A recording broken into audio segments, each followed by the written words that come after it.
Hey. Bonjour à tous, c'est Petit Ourson. Je traîne beaucoup sur internet. No life. Ta gueule. Je traîne beaucoup sur internet, disais-je. Et bien souvent, j'ai envie de réagir sur ce qu'on peut y voir.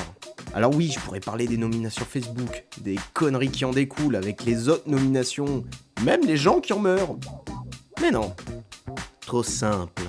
Non, aujourd'hui j'ai plutôt envie de réagir sur un événement qui aura beaucoup marqué les élèves de première cette année, et je parle évidemment du bac français 2014. Et visiblement, les sujets cette année n'auront pas convaincu nos chères petites têtes blondes, et un en particulier aura retenu l'attention, Victor Hugo et son poème Le Crépuscule. Mais si je me lève au crépuscule avec 2 paires de testicules, suis-je Hercule ou c'est quelqu'un qui m'encourage à comprendre pourquoi tant de haine est déversée envers l'écrivain? Est-ce que c'est sa faute à lui si un de ses poèmes se retrouve au bac français 2014? Non, je pense pas que son but premier c'était de nous faire chier. Lorsqu'il l'eut écrit, Victor Hugo usa de sa plume et de sa plus belle inspiration pour nous sortir le poème suivant. Les temps mystérieux suèrent, aux blanches moires frissonnent, au fond du bois de la clairière apparaît. Les arbres sont profonds et les branches sont noires. Avez-vous vu Vénus à travers la forêt? Ces premières lignes du poème reflètent parfaitement ce qu'ont dû décortiquer les élèves durant l'épreuve. Il y en a une paire qui ont dû se planter. Et une haine assez violente en a donc résulté sur les réseaux sociaux et notamment Twitter.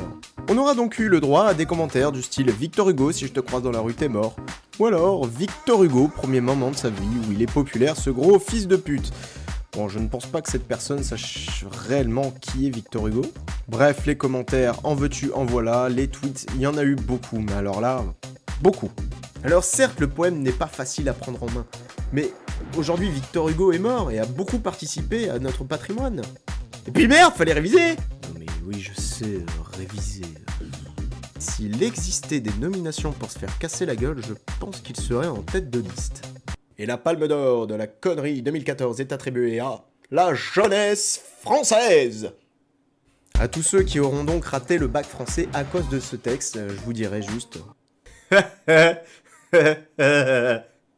non, c'est pas de bol. Pas de bol. Oui, je sais, on voit le micro, ouais.